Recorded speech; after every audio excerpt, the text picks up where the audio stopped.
Welcome to Final Fantasy Weekly. I'm Drew Kreisman. And I'm Ira Kreisman. And on this episode, we continue our conversation on Final Fantasy Tactics. When last we left, our heroes' tragedy struck at Fort Zeekden when Delita Hyral's sister Tetra was murdered right before our very eyes by that rat bastard Argoth at the direction of Ramza Bale's older brother Zalbag, and presumably Dicedarg as well. It's just he wasn't there, but he's not off the hook for any of this. And it all ended with this massive explosion, whereupon we got that final bit of dialogue, Ramza talking about walking away from his life, presumably by that meaning leaving House Bale, no longer being a part of this conflict, no longer, the words of Miluda and Wygraf at the death of Tetra, and he must believe at that moment the death of his friend Delita. Ramza walks away from his house. Yeah. I mean, if that didn't do it, then he would not be a hero. Yeah. And I do think it is fair to say, even though heroics are in such a war, one, hard to come by, and two, probably a good way to get a Stark killed, right? And end up dead, yeah. Yeah, so it's the fact that ultimately I do feel like he and some of his future compatriots are heroic, have good aims and do things that put them in danger, that put themselves in danger for the greater good. It's still hard to say hero when all of what's happening is happening. Sure, right. So after that, we get a time jump. Remember, we had this whole beginning chapter. This first chapter of the game has been 90% flashback, right? We had the little cold open at the very beginning of the game. We were out at this monastery where Ramza and Gafgarian, who are introduced as sellswords, show up and witness the kidnapping of Princess Ovelia, much to the chagrin of her knight, Agrias. We go back and forth on that one. And that is where our story resumes at this point. So, there's this year-long jump again back to where we started the story. And now we've got this understanding, a very complete understanding of why Ramza is surprised to see that Delita is not dead, in addition to all of the questions about why is he kidnapping the princess? As he said at the beginning, why does he fight under the banner of Duke Goltanna? What, in the world is going on? Yeah, that's a good question. Yeah. So we basically get right back into one of my favorite ongoing tropes and one of the few places where we do get levity in this story, which is the ongoing back and forth between Agrias and Gafgarian. And it's funny because it's very serious and it's very real, but it's also hilarious. Yeah. I'm glad that she won't let him get away with, maybe every once in a while he gets a dig in and she doesn't respond. But usually it's every time he says something shitty, she comes back with, "Hey, listen here, asshole," or the Ivalisian equivalent thereof. Right. So they basically have this back and forth where Agrias, of course, is going to give chase. She's going to go after the princess. She must try to rescue the princess.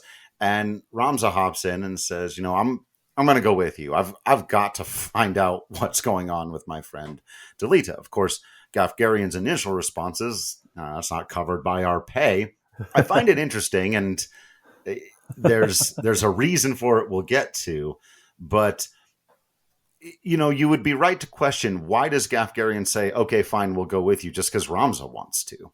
That doesn't seem his style. I got the impression the first time I was reading this, or playing this, I should say, I was under the impression that even though he was rough around the edges, that Gafgarian will ultimately be one of our steadfast companions, right? Like, sure, right. Gladio's kind of an asshole to Noctis every once in a while, but he's a good dude, and we like him. I kind of I thought Gafgarian was going to be that.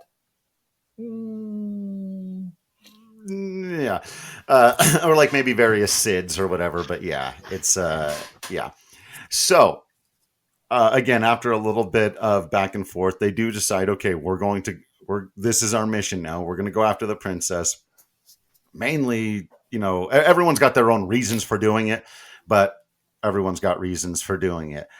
And Gafgarian sort of gives this, as all sort of cynical warriors who feel like they're getting pulled into. I feel like this is a fun trope. It gives a line about, well, I guess we're going, gods know where this path will lead us. Just Yeah. And that technically is the end of chapter 1. I think it's really interesting that they could have had the end of chapter 1 be the blackout when Ramza leaves his house and Delita and his sister, presumed dead, his sister actually dead, but that they do this little bookending Right. of this scene at the monastery, I think is really clever, really smart, and well done. I also like that because there is sort of you see this in TV a lot where the characters you've known for 6 seasons now suddenly hate each other at the beginning of this episode, and what is going on, and why is that person arresting that person or whatever, and then 36 hours earlier or whatever. And I get real sick of that trope. But in this case, the flashback is important because it's the kidnapping of Ovelia that really is going to set off the War of the Lions, right? So starting with that impetus, I think is a good call. But then taking us back a year or two, or however long it is, into the past to show us who Ramza and Delita are and why they do what they do is also important. So I agree. Having it bookend, oh my gosh, Delita's alive, and then let's go save the princess, makes sense. Yeah. And thus begins chapter 2, the manipulative and the subservient. Man. This has got to be the chapter where the good things happen, right?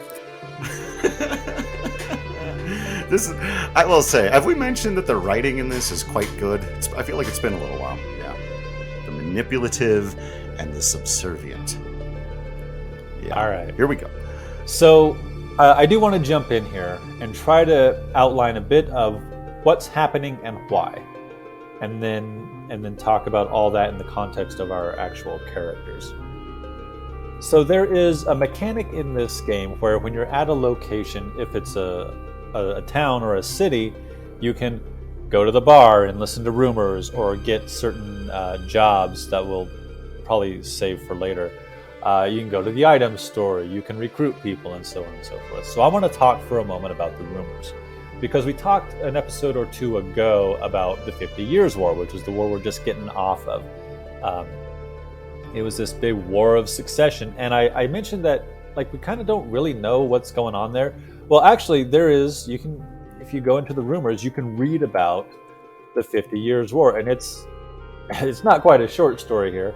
And I'm not going to read it because there's a lot going on with a lot of names that you won't see anywhere else. And it doesn't matter. I mean, it matters because it's part of what sets off the war to come. But almost none of these characters who are mentioned here, except for Sidolphus Orlando, who will show up later, and Papa Beowulf, who we've already talked about, And Barbeneth, really, right? yeah, that really have anything to do with it. But the information is there. Now I say that only to explain that there are these other rumors that I am going to read some of, because it's going to explain what the War of the Lions is, who the players involved are. Let's go through 4 of them. The first is, in the wake of the king's demise. So we talked about last episode, I think, that the king's still hanging on, but he's very sick. Well, now, a year later, or back in present times, the king has died. So, Right. Since the death of King Ondoria III, Queen Luveria's campaign to seize total control of the government has proceeded apace. All who oppose her, even members of the council, are mercilessly stripped of their rank. Even the Queen Mother, who had openly criticized the actions of her son's wife, was banished to the Bunahan, never to return. Her fate is unknown, although some say she was poisoned. Alright, so the king is dead. Her wife, the queen, is trying to take control. She's even exiled her mother-in-law and possibly poisoned her. Okay. Brutal. That's one of those things that it's a quality setup for your, world reminder. You're on brink of, or maybe even to Mad King, Mad Queen territory here, right? It's important to understand that. Next, the Dukes Larg and Goltanna. Duke Larg, true-born brother of Queen Luvira, and Duke Goltanna, cousin to the late king, are locked in a fierce political struggle for control of Ivalis. Could almost be a newscast, right? Both Right. men hope to be appointed guardian of Prince Orneus, and thus gain the title and authority of regent. Although the queen supports Duke Larg, a goodly number of nobles and council members appear to back Duke Goltanna, and there are rumors he may be officially appointed regent ere long. Drew, back to you. More details tonight at 10. Yeah, no, exactly, right? Like, that's exactly what it would be if it had taken place in a time with radios or television, right? That's in this kind of world, in this kind of time. You hear that, I guess it's rumors at the bar, but that's where you get your information. You sit down and people go, yeah, here's what's going on. And I love the way all of that is stated. It's very clearly a political drama. Like, even the way you just delivered it, like it sounded like a report you would hear today on like political polls. Like, these people support this person, these people support that person. They're hoping to sway this important person in the middle so that they can have more power over the people they're going to make the rules for. Like, boy, we sure do. Humanity sure does have a type, don't we? Oh, jeez.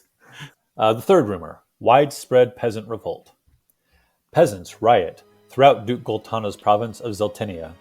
This sudden outbreak of civil unrest stems from the unanticipated loss of crops due to last year's drought, coupled with the burden of taxes that have been steadily rising since the end of the 50 Years' War.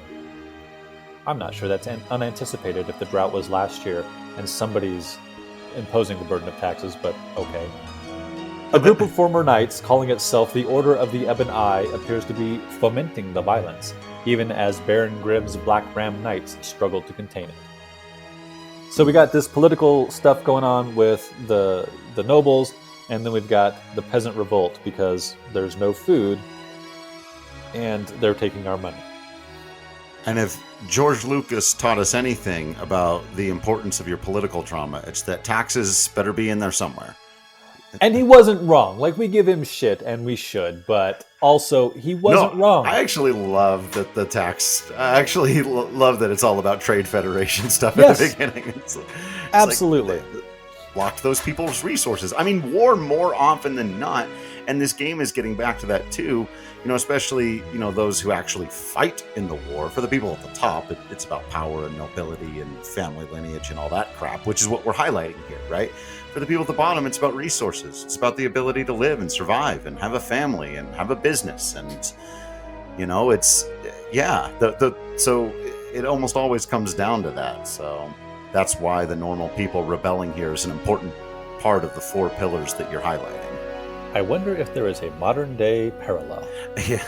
Yeah. Yeah. I mean, I even mentioned, what are you and I going to do if Putin invades, right? And now Putin has invaded. And you and I can't do anything except perhaps draw parallels to these, to the pop culture, to the literature that we consume. Right. All right, the last rumor I want to read is Princess Ovelia kidnapped. And that gets us up to where we are in the story. Princess Ovelia has been kidnapped from the Orbone Monastery. Witnesses claim the knights responsible bore the crest of the Black Lion, leading many to conclude that it was the work of Duke Goltanna's Order of the Southern Sky. The Duke, however, denies involvement and is dispatching a search party in an effort to prove his innocence. Given the unrest in Zeltenia, it seems doubtful he will be able to spare many men for the effort. Yeah, so in other words, it's real complicated out here, and it's about to get even more so. So let me try to sort of condense this real quick, and I'm going to read some from just a Final Fantasy wiki, which is an excellent resource for us in particular, but just in general if you're interested in, right? The War of the Lions is fought between the Order of the Northern Sky of Duke Larg under the banner of the White Lion, and the Order of the Southern Sky of Duke Goltanna under the banner of the Black Lion. So Larg, North, White, Goltanna, South, Black. That's why it's the War of the Lions. King Ondoria at Kashka III died due to the Black Death, and his heir, Prince Orneus, is just 2 years old. That's why we need a regent. That's what Larg and Goltanna are fighting over. So a regent is sought to rule in the prince's place, and both dukes, who were decorated generals during the 50 Years' War, were nominated as regent. One of the main reasons behind the war is the rift between Queen Luveria and the nobles of Ivalis. So Queen Luveria is Orneus's mother. Queen Luveria is regarded as a power-mad queen who desires her offspring on the throne so that she may rule the kingdom. The Council of Nobles, out to stop her from asserting influence onto the kingdom, appoints Duke Goltanna as their preferred candidate for regency. So, the king died. His wife, who has already had 2 sons, Orneus is her 3rd son, she wants the power. So she enlists her brother Larg to be the regent. The council members don't like her for a variety of reasons, so they nominate Goltanna. Now we got to fight. Now, nowhere in here have we mentioned Ovelia. So what has she got to do with anything? Well, Princess Ovelia is the sister of the now dead king.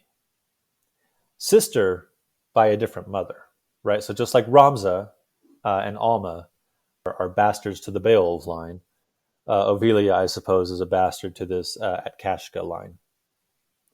So when his first 2 sons died, in an effort to avoid a war of succession, which we just got out of with the 50 Years' War, Yeah.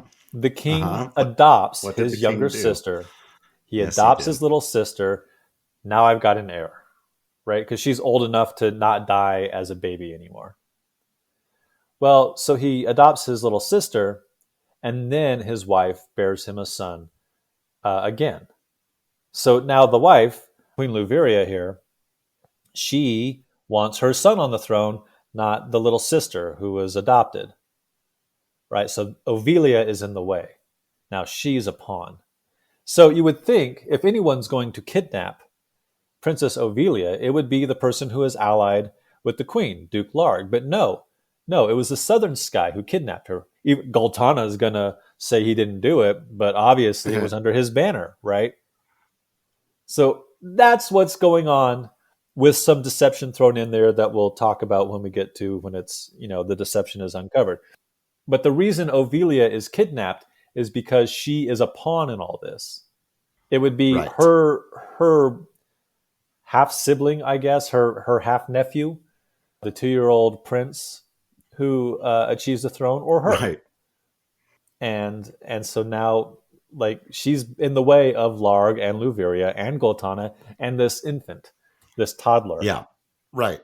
And all of their machinations and all of the things that they've been angling toward for years. And yeah, she's just a lot like, and this is not the last time this comparison will be drawn, a lot like Titra.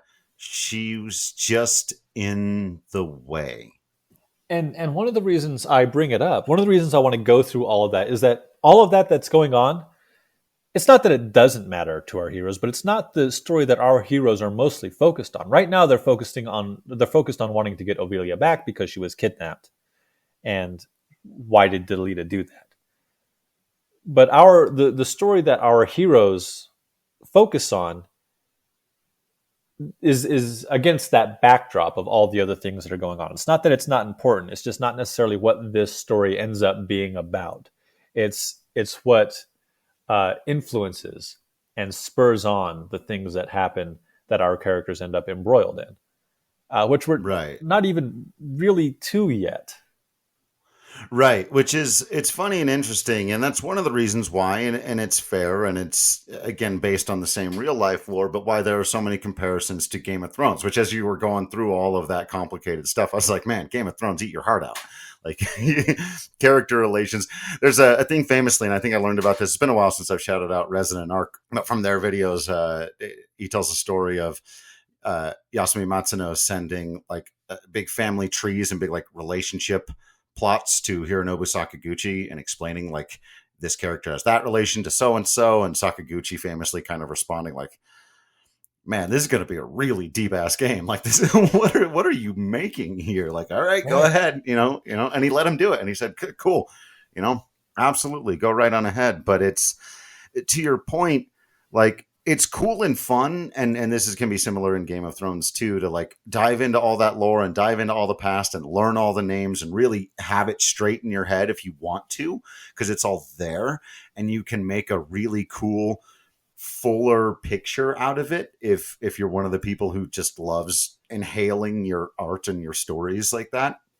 But like you said, if, and you know, especially like if you're listening to this podcast and you've never actually played the game before and it was hard to like keep up with all of that, it's okay. Yeah. It's this is ultimately still a story about Ramza and Delita and the people that they come to meet. It's just that their lives are so caught up in this enormous current that they had nothing to do with starting either of these wars. Well, they had nothing to do with starting the first war. Yeah, Delita's got a lot to do with starting the I was next going to one. say, Delita, yeah. But, you know, it's like, yeah, we're still, if you remember, the Order of the Northern Sky is where Ramza used to be, but he's like actively trying to get away from all of this. So he's really just going after his friend Right. right now. And I think it's also important. Like I don't know all that off the top of my head, right? I'm reminding myself with the Of wiki. course. Like I know the basics, but I'm not an Ivalisian War of the Lions scholar. Uh, Right. and so part of the point being that what is important to these characters is influenced by everything else going on around them, but it's not necessarily that they are jumping into and want to make things turn out a certain way. Like all of this going on pushes and pulls and throws them around, and they are a leaf in the wind of this chaos. So it's important to at least bring it up, but that ultimately is not their goal. Yeah, it's almost the opposite of Final Fantasy VI, where like every single person has the stated explicit goal of stopping the Empire, and then like, you know, Kefka or whatever. Or like that is not what Ramza is trying to do. Like he's just trying to get away from this problem. It's just like these guys have been fighting wars for, and it's great how like completely believable those two totally different approaches are. Right, in the world of Final Fantasy VI, it just makes sense that we're introduced to all the people who have the most impact on the world and are the driving forces of everything that's happening. And anyone else who exists doesn't even really seem to be that important at all. And then here in Final Fantasy Tactics, we have these normal people who are, as you put it, pawns in this enormous game with all of these other machinations going on. And they're just part of it, kind of swallowed up by it even. Yeah, because you can't escape it. Because that's why the peasants are revolting. That's why the corpse brigade existed, right? Because Right, you can't, if you either lay down and die or you've got to respond. right.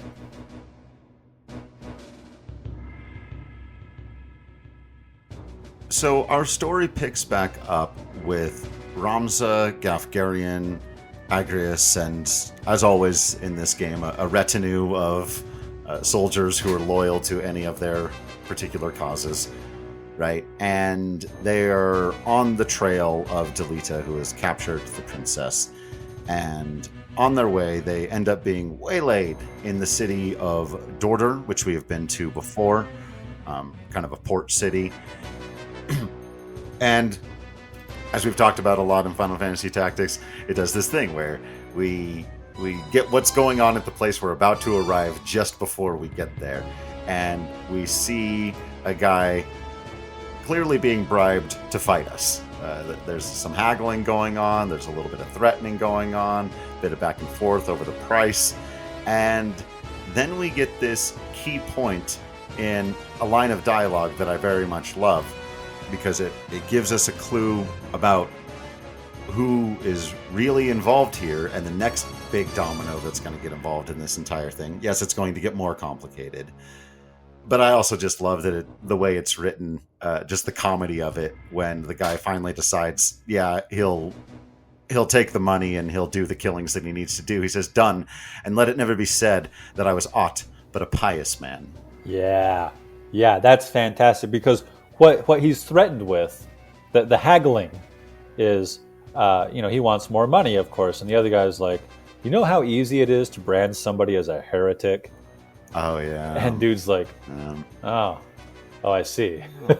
Come to think of it, your price actually sounds pretty good. And then, Yeah, yeah, let it never be said that I was aught but a pious man. The sellsword is clever, and I yeah. enjoy that. And we've talked before about the role of religion in Final Fantasy, and it doesn't really come up a lot. I think, we talked about it in terms of Final Fantasy VI and the Warring Triad, who are all vaguely deific, or I guess actually they're explicitly deific, and then Kefka ends up being sort of implicitly Vaguely. deific. Yeah. Yeah. We talked about it a bit in Final Fantasy VII, where the Ketra seem to have this spiritual relationship to the land and the life stream of that world. It comes up a little bit in Final Fantasy One because there are churches around where you can resurrect your allies, and that the vampire has destroyed in one town.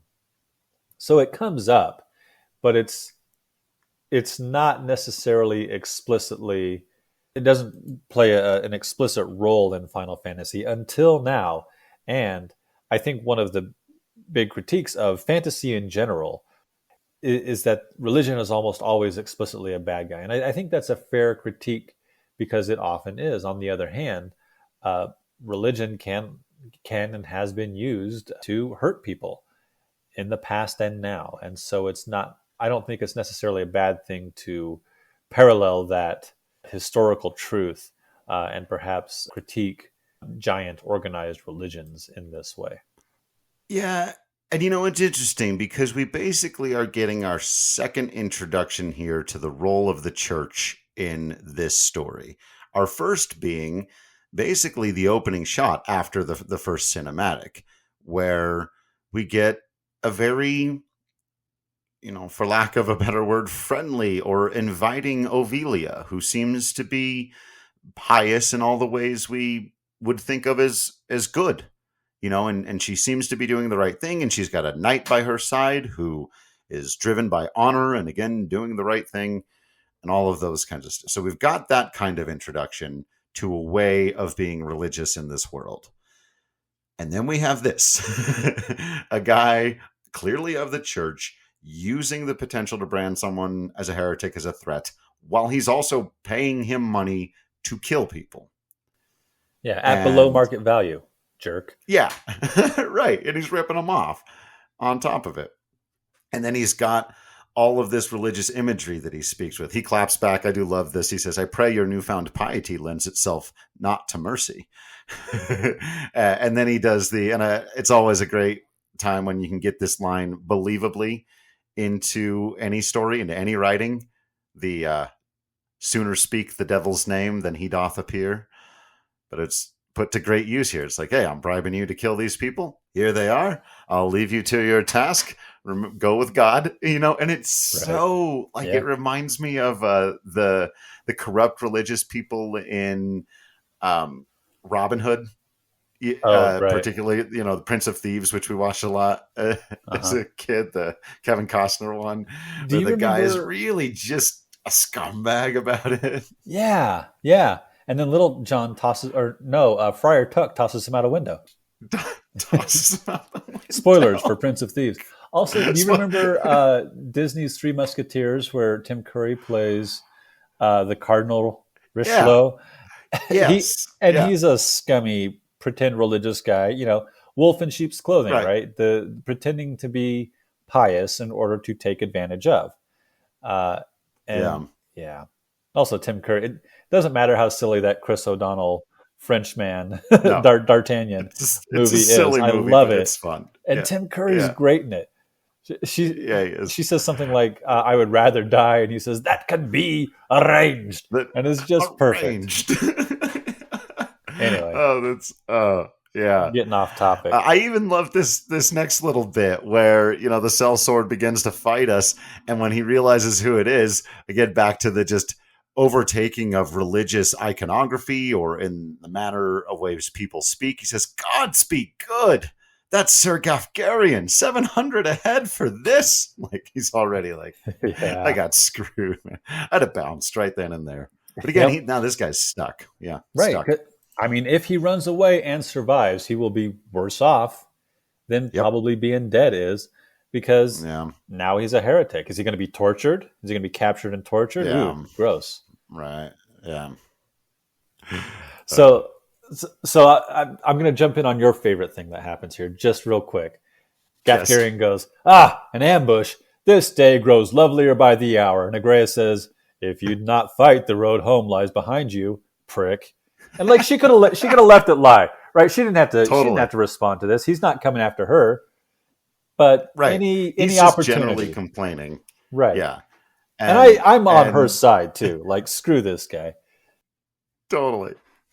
I love it too because that's like a classic line for like a coach in a sports movie. Like, if you don't want to be a part of this team, there's the door, right? But this is just a old fashioned way of saying it. The road home lies behind you. Ooh, twist that knife a little. It's good. And of course, he won't let it lie either, right? No, it's also like the softest possible way to like challenge his manhood or like call him a coward, like very softly. Like you don't want. He's like, Yeah, which a show bro you. like Gafgarian can't not respond to. Yeah. So he says, "While I make no habit of charity, I could not well abandon so goodly a wench to rogues." I'm sorry, what did you just say about Sir I, Agreus Oaks? I don't think so. what did you call me? She just gives him a do not patronize me, sir, but a little late for that. Uh, and naturally, because remember, this isn't a great novel or a historical account. This is actually a video game. Right? Then you fight the battle and you kill the rogues because that's so far all we've done in this game is kill poor people. Yeah. Ooh, yeah. That's gross. That is Right? not Uh, good. And some no. monsters. I mean, let's be clear, but True. Some of those monsters in the woods I don't feel so bad about, but right. oof. Well, and it is worth remembering that these worlds are dangerous even without humanity doing its thing, right? Like Right? I was Giant monsters wandering the countryside. exactly. I was replaying Final Fantasy 15 recently, and it's like just wandering around, getting off the beaten path is a good way to get attacked by giant animals that seem to be highly territorial, even if they're not hungry. Like they're not necessarily attacking because they want to eat you. They're attacking because you're in their spot. Or if you go out at night, a giant freaking iron giant monster will appear with a sword, 3 meters tall to chop you in half. Like these worlds are dangerous anyway. Yeah. So speaking of danger anyway, a chocobo has gone a bit far afield. Chocobo. There's a nice little side bit here where you are given the opportunity to rescue a chocobo uh, who will go by the name Boko, which is a nice callback to Final Fantasy V. You can choose not to. You can do choice one, which is we should be on our way through the wood. We've little enough time as it is. We should pass through the wood and be on our way. And then Important Gafgarian will things to do. praise Ramza. Right. And choice two, the correct choice in my mind, is perhaps we could use him, which is a little we could help him. And Yeah. Ramsel will be like Delita mentioned that wild chocobos are hardier than domesticated breeds. Perhaps he could be a mount. And Gafgarian's like, you intend to save the creature? I'd rather line my purse with gil than feathers. Like, shut up, dude. And so you can recruit the chocobo. I will also say, from a mechanical point of view, one of my frustrations with Final Fantasy Tactics is you can only take like 5 units in every fight, and you end up with potentially like 30. And I want to have all my characters in the fight. I So one know. of the That's things a you problem with every Final Fantasy as we've talked about in some way or exactly, another. Some do, yeah. But I agree. It's harsh in this one, man, because it's like such a big army, big, so many characters as you mentioned, and I was really happy to hear that triangle strategy game. I believe it's 10 that you take into battle. nice, good. Yeah. But one of the things you can do is you can mount the chocobo, right? So I would like it if before a fight Yeah. begins, you could, have choose Boko and somebody to mount him, right? You could that'd Right. be a way to get extra characters in, or I've actually get a little bit off topic. Maybe combine characters who would make sense, right? So we're going to meet a brother-sister duo here in a while. So why couldn't they be a single unit? Now you've got two characters with one turn. Right. If your concern is you don't want the fights to take 5 hours. Anyway, Yeah. what happens next?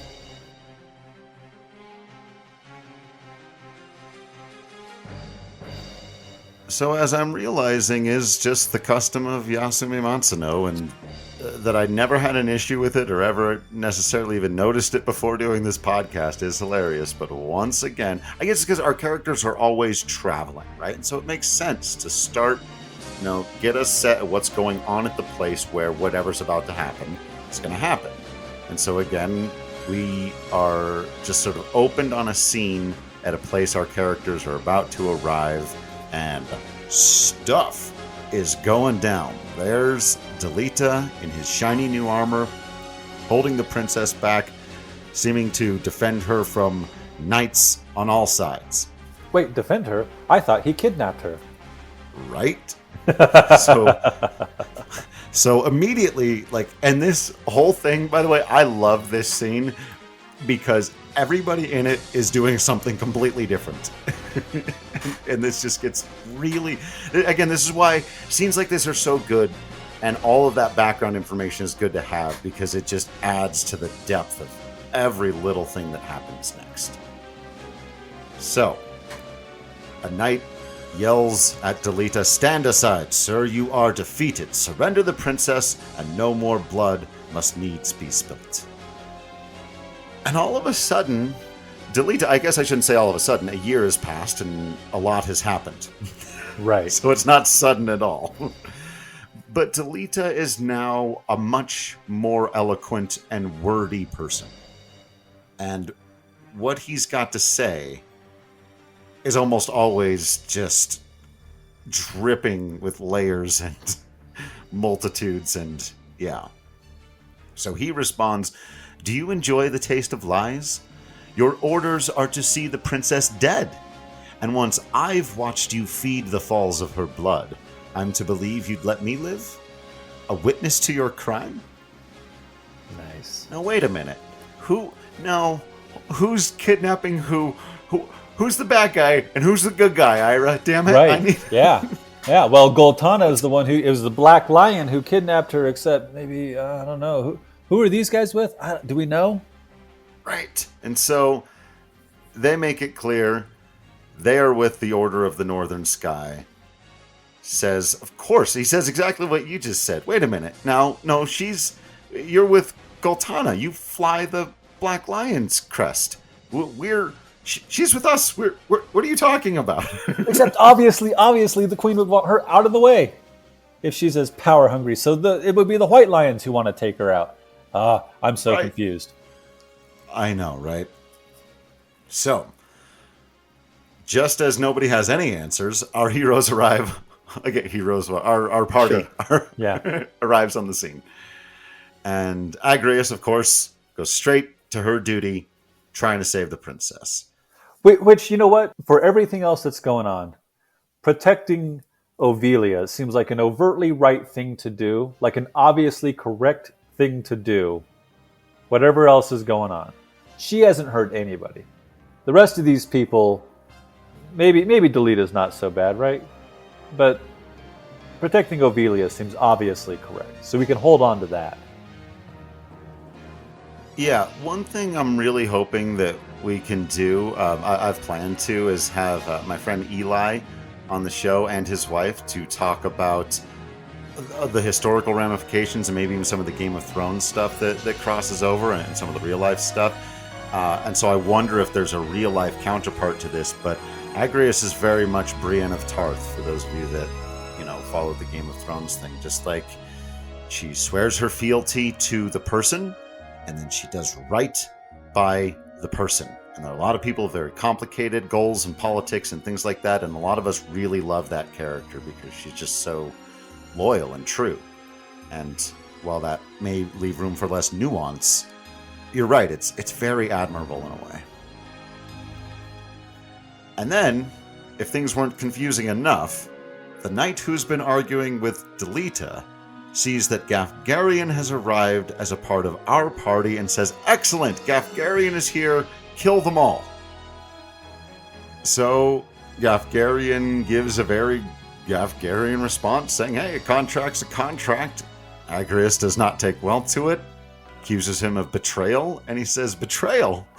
You have a viper's tongue, milady. I betray no one. I am in the Order's employ, and they are of it. My task was to see the princess safely abducted, and theirs to see the one responsible silenced. Okay, so now we're being very clear about this. This was a ploy, right? Obviously, this was a trick.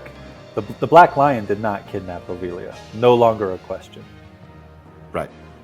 So does that mean that the White Lion did, or is this a third party? Because, Yeah, right. Well, to get back into it before we go too far down any roads, Gafgarian then kind of explains what you were talking about earlier, the central thesis of the biggest political question. He just says the princess is an obstacle to the throne. So long as she lives, the threat remains that someone could assert her claim above Prince Ornis's. 2 heirs are 1 too many. He's not wrong about that either. right. And it wouldn't necessarily. His point is not necessarily that Ovelia would make the claim, but that somebody else might make the claim on her behalf. Right. And we've already got these 2 people who want to be regent to Ornius. We don't need some.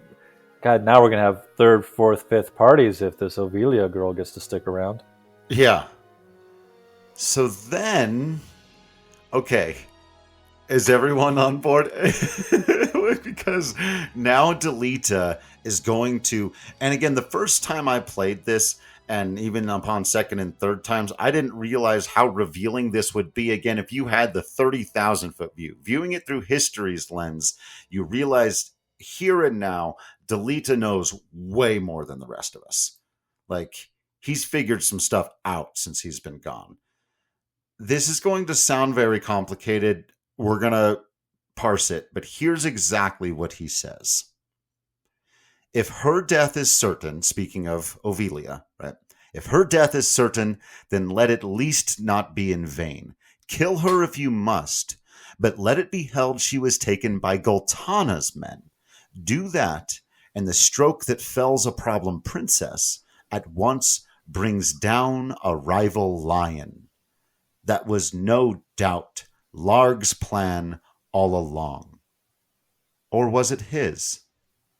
Such a plot has more the feel of Dice Darg's thinking. Would you not agree, Ramza?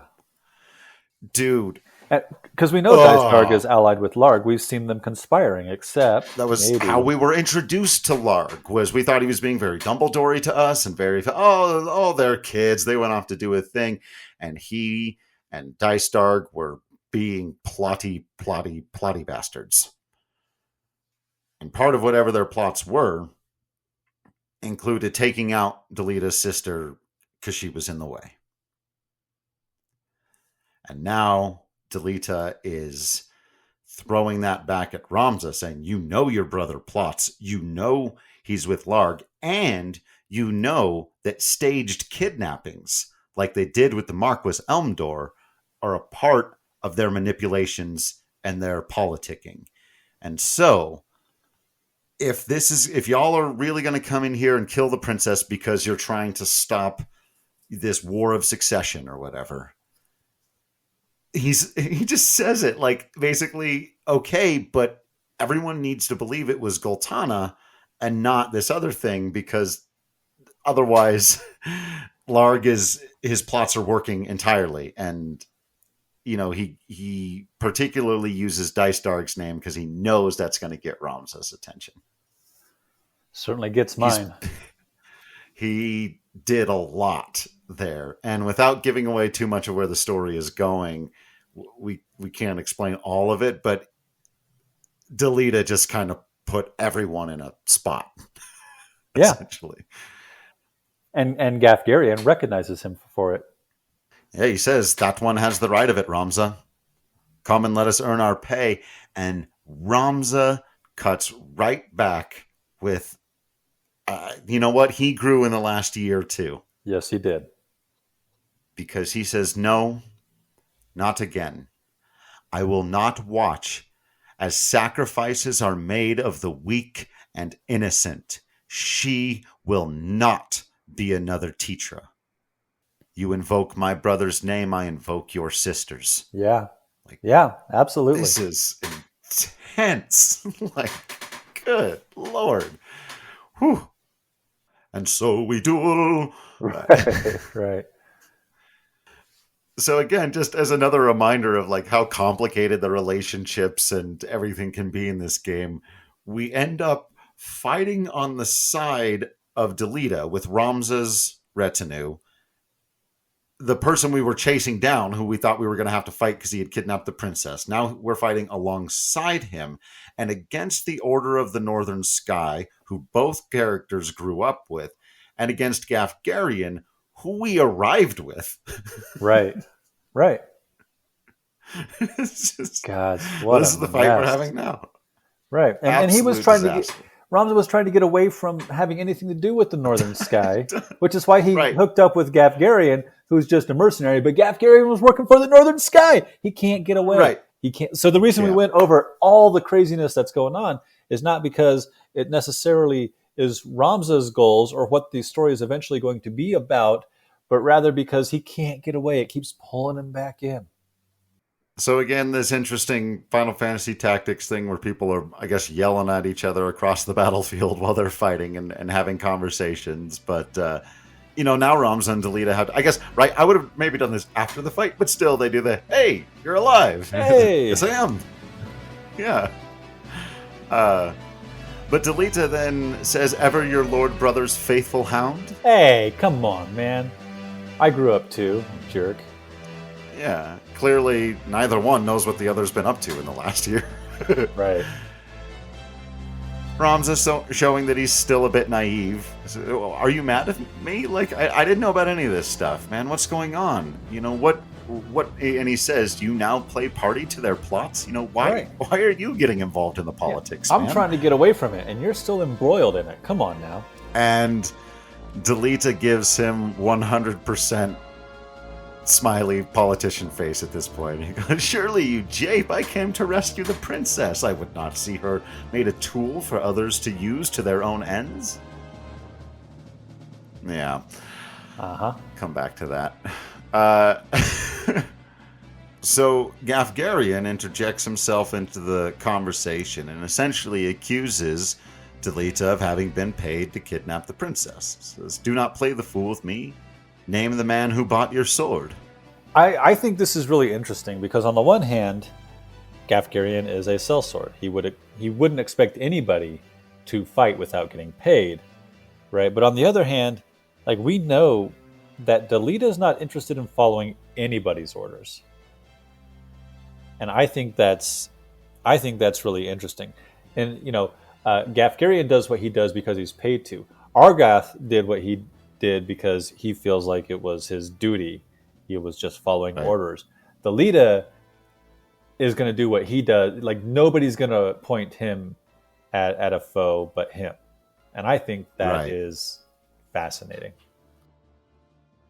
And I love his response. I sell my sword to no one. Do not count me among your lot. Like, oh, yeah. That's got I bow to no one. It's that same kind of, Yeah. Also, apparently during the fight, there's time for Ovelia and Delita to have a conversation. Which Well, they probably need to have a few. yeah. I mean, he did punch her right in the gut. Right in the gut. And, she's asking the same question we all are at this point. She says, tell me, sir, are you friend or foe? And Delita, who apparently has become a master of not answering questions, replies, I am a human being, no different from you. Now that's something to say to a princess in this world. Right. Well, I mean, part of his whole thing was the whole last chapter was about it doesn't matter on which side of the castle walls you're born, right? So I like that he makes that point. I really do too. So once again, because we are good at the video game, and I don't know, Ramza is a child of destiny or history, or maybe a warrior of light, or as light as this world can get, we win the battle. Right. Yes. And so Gafgarian is defeated, but he teleports away. Yeah. Which, like, oh, okay. Because otherwise, why would we let him live, right? Right. So this bit of the story wraps up with another one of these super beautifully sort of hand drawn wood carving cutscenes that we get from Final Fantasy Tactics War of the Lions version. And so I think what we're going to do here is just play that cutscene and then talk about it on the other side. Let the princess with me. She will be safer in my care. What is this game you play with us, Delita? Game? I do no more than speak the truth. You've made an enemy of the entire Order of the Northern Sky. Where would you now take her? Think, Ramza. This was Duke Larg's plan, and he would not act without counsel of the Queen. You cannot trust the crown. Would you then turn to Goltanna? No, that would be folly. He would only offer up your heads in hopes of keeping his own. And what so would you propose to do? I would do only that which you, my lady, cannot. You speak in nothings. So I do. But pay it no mind. I shall leave her with you for yet a while longer. Delita! I did not think we would meet again, but I'm glad we have.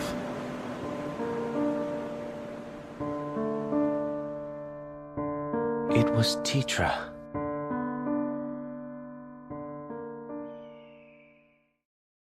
I like that every once in a while, someone in a story might say, okay, look, here's what's going on, right? So Delita's like, there's no game here. They're going to, she would be safer with me because you can't trust the crown because they want her dead. You can't trust Goltanna because he would kill the rest of you to protect himself. What do you expect to do? Like, we've been through this before. They wiped out the entire corpse brigade just because they were in the way. What do you think is going to go on here? Right. And he's not wrong, but I'm not sure that kidnapping the princess to protect her was especially clever because he got caught, right? Right. I also love that Ramza straight out calls him out for suddenly becoming a politician. He says, you speak in nothings, which is what politicians do, right? And now Delita, now that it's maybe just the handful of them having this conversation, totally cops to it. Right. Yeah. I am. But I'm also not wrong. But he says, I'll leave her with you. And then, as we've talked about so often in this game, so expertly, the conversation so believably moves from the huge, big political machinations to the very personal. And they get back to, we're friends. We grew up together. Is there any way, they're just kind of dancing around that. And then, of course, Delita starts to talk about his sister. It was Tetra.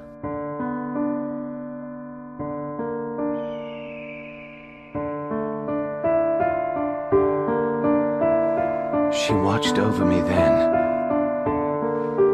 as she does now.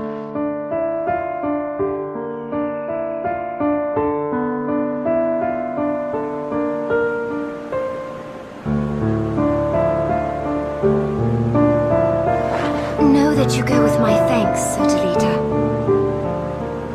Ramza, I hope this meeting is not our last.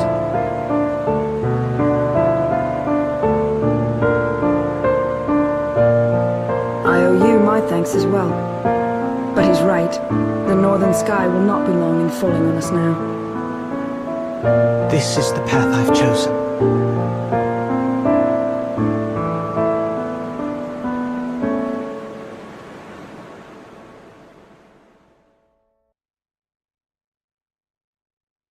I don't often try to describe too much of the visuals in this because that's just one of the elements of the game. If you're not seeing it, you have to take our word that it's beautiful. But there's a particularly remarkable transition during that where Delita's talking about his sister and he's looking at his own hand and her like pendant or necklace, and then he's looking up at the sky. And as the camera kind of pans further into the sky, which makes it all much more blue, then the blue becomes the white of the clouds, which become the white of the waterfall as they transition back to the conversation they're having in real time. And it's just, it's like expert filmmaking, and it's not a film. Right. Yeah. And so now we have a goal, right? We're going to go to the cardinal. The church will help us out. So we'll go to the church city, we'll talk to the cardinal, and that makes perfect sense because she's, she was in this convent for a while. The old priest Simon, who she was with at the beginning of the game, seemed to have been a trustworthy guy. And the church does not, they don't owe allegiance to either Larg or Goltanna. That seems like a safe third party. So now we got a goal. We can get her somewhere safe. And whatever else goes on, at least Ovelia will be safe. And I think that, we'd already talked about how I think protecting Ovelia is an obvious, worthy goal.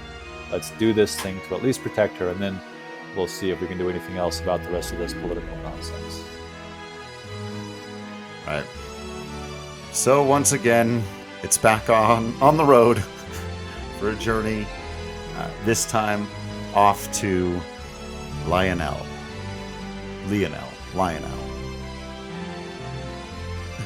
The cardinal, to seek refuge in the Church of Galapagos. Galapagos?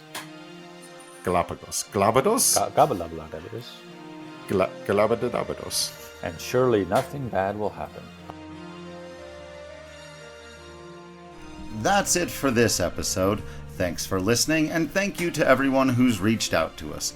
Let us know what we got wrong, missed, or should have mentioned by reaching us on Twitter at FFWeeklyPod, or you can email FinalFantasyWeekly@gmail.com. Of course, the best way to get a hold of us is to become a patron. You can do that at either patreon.com/DCProductions or patreon.com/FFWeekly. You'll get access to all these podcasts, some written content, some lists, some other fun random stuff we're starting to do, including more early hands-on impressions and reviews of modern games and stuff like that. So swing on by, see if it's something you think you might be interested in. We appreciate you all so very, very much. Make sure to join us next time when we continue to discuss the politics, the church, and the overlap in the world of Ivalice.